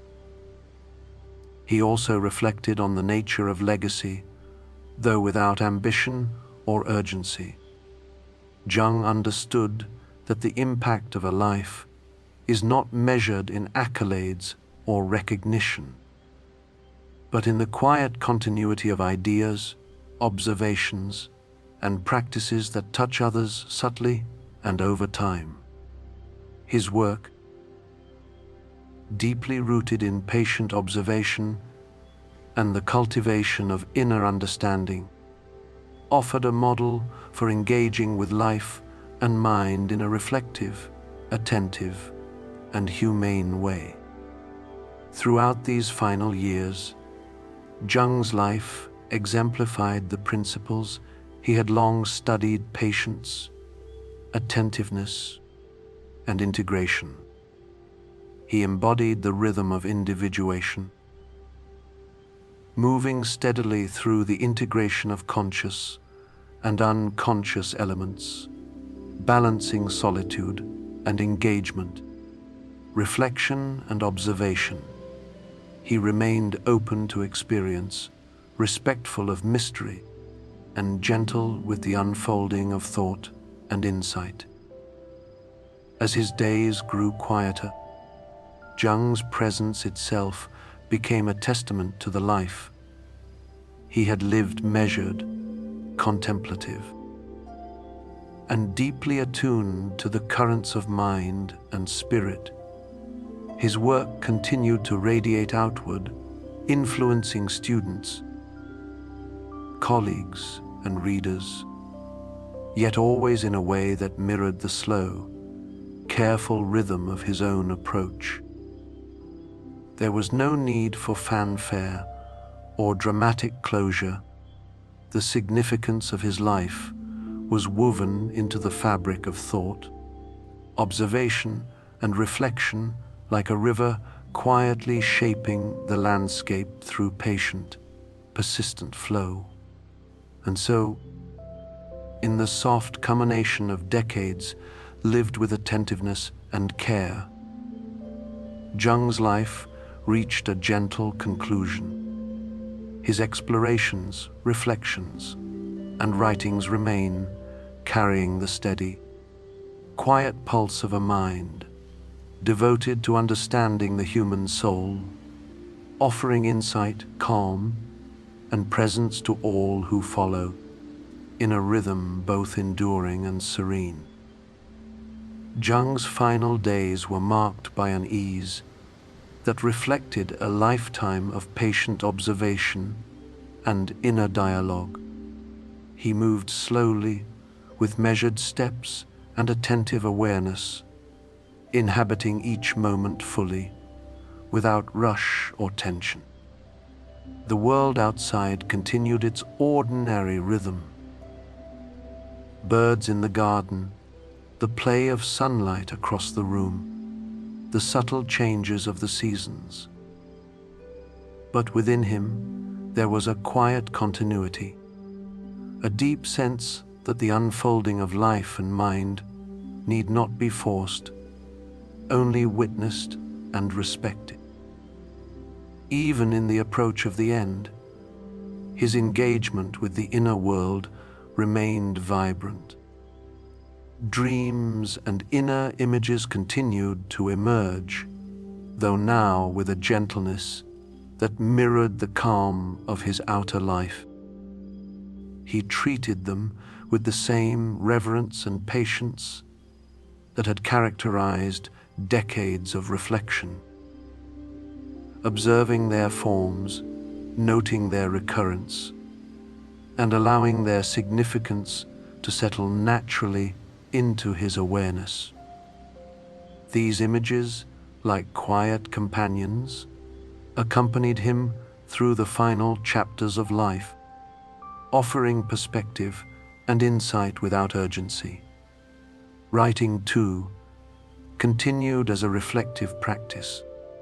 Jung's pen moved slowly, deliberately, not to complete tasks or achieve acclaim, but to attend to thought as it naturally unfolded. His later writings carry this rhythm. thoughts extended gently across pages, observations layered and nuanced, reflections offered without presumption or finality. Each sentence was an invitation to slow down, to attend, and to contemplate, echoing the calm attentiveness that had always defined his approach to both life and mind. At home, Emma's presence remained a steadying force, a quiet mirror to the rhythms of his days. The routines of domestic life, shared meals, walks through familiar paths, the care of household rhythms, offered grounding and continuity.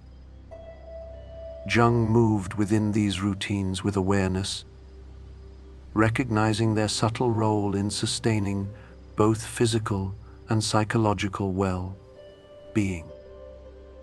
Even the simplest gestures carried meaning, reminders of the interconnectedness of life, the balance of ordinary and extraordinary experience. In his mind, Jung reflected on the long thread of his life's journey.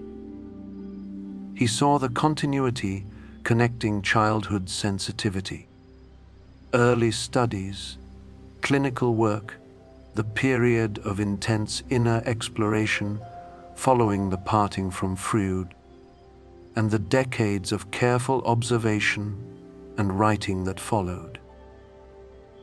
Each stage had informed the next, a slow weaving of insight, reflection, and practice. He sensed that the pattern of his own life mirrored the principles he had explored in psychology: cycles of emergence, reflection, and integration, moving steadily toward wholeness without haste or dramatic climax. He also reflected on the nature of the human psyche itself as a layered, living landscape, conscious and unconscious, personal and collective, rational and symbolic. These elements were not in conflict, but in dialogue, shaping the flow of thought, feeling, and meaning. Jung understood that engagement with the unconscious requires patience, humility, and trust. Insight emerges not in sudden revelation, but through sustained observation and gentle attention over time. He had lived this truth in his own life, and he carried it quietly, calmly, into the final days. Even as his physical presence became quieter, the work of Jung's mind and spirit continued, flowing in subtle and enduring ways. He remained attentive to the currents of thought, the rhythms of the unconscious, the symbolic echoes that shape human life. He observed the play of images and motifs, the slow emergence of meaning, and the integration of opposites within the psyche. This attentiveness, cultivated over a lifetime, had become second nature, a steady pulse underlying the ordinary cadence of daily existence. And so, as the final moments of life approached, Jung rested in a profound sense of continuity. There was no rush, no tension, no dramatic closure, only the slow, measured unfolding of a life lived in harmony with the rhythms of mind and spirit. The threads of observation, reflection, and integration wove together seamlessly, forming a quiet tapestry that would endure long after his physical presence had passed. In this gentle conclusion, Jung's life became a living testament to the principles he had spent decades exploring: attentiveness, patience, respect for the unconscious, and the slow, steady movement toward wholeness. His legacy lies not only in writings or theories, but in the quiet, enduring rhythm of thought, observation, and reflection that he embodied. A rhythm that continues to guide, inspire, and calm all who encounter it patiently, gently, and without haste. And in the soft aftermath of his life, the presence of Jung lingered quietly, not as a figure of spectacle, but as a pattern woven into the collective understanding of the human mind. His insights, carefully observed over decades of inner and outer engagement, continued to ripple outward, carried in the dreams, reflections, and writings of those who followed his work. They were not loud proclamations, nor declarations of conquest, but gentle invitations to attend, to observe, to reflect, and to move slowly through the landscapes of the psyche. Even as the world around him changed and shifted, the rhythm that had guided Jung remained intact. The processes of attention, patience, and integration that he had embodied served as a subtle model for others, a demonstration that understanding grows not through haste or force, but through steady, mindful presence. His life illustrated the quiet power of observation, the value of listening to oneself, to others, and to the deeper currents of mind and culture that move beneath the surface of daily life. The legacy of his inner explorations became a kind of ongoing conversation, a dialogue between generations, cultures, and minds. Archetypes, symbols, and motifs he had traced continue to appear in dreams, stories, and myths, carrying the echoes of shared human experience across time.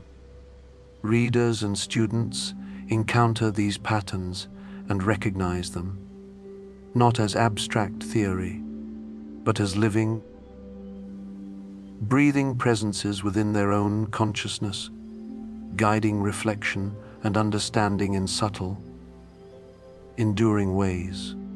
Jung's life, viewed in its entirety, resembles a slow, deep river, its flow sometimes hidden beneath surface currents, yet shaping the landscape quietly, persistently, and profoundly.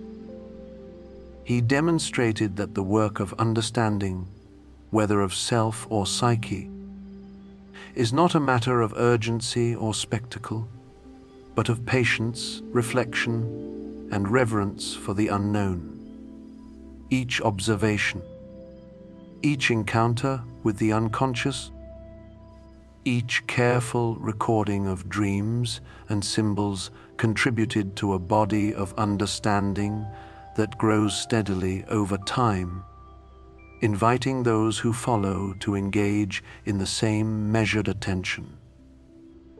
In this way, Jung's presence continues, not as a figure to be celebrated or emulated in a conventional sense, but as a quiet guide, a reminder of the importance of slowing down, observing, and listening. His life exemplifies the subtle, enduring influence that comes from a commitment to understanding lived experience, the deep currents of mind, and the patient unfolding of insight. It is a presence that invites reflection, calm, and gentle attention, long after the physical life has ended. The world he left behind is richer, not only because of his writings or discoveries, but because of the manner in which he engaged with life itself. Attentive, contemplative, patient, and deeply respectful of the mysteries of the human soul. Jung's legacy is one of continuity, a steady thread that connects the inner landscapes of past, present, and future, offering quiet illumination to those willing to move at the pace of understanding, slowly, deliberately, and with care. And so, as the soft light of time stretches on, the life of Carl Jung rests gently within the quiet flow of human thought and reflection. His observations, his patience, and his careful attention to the unseen layers of mind endure, whispering across generations, guiding all who seek to explore the depth and mystery of the human experience, softly, steadily, and without end.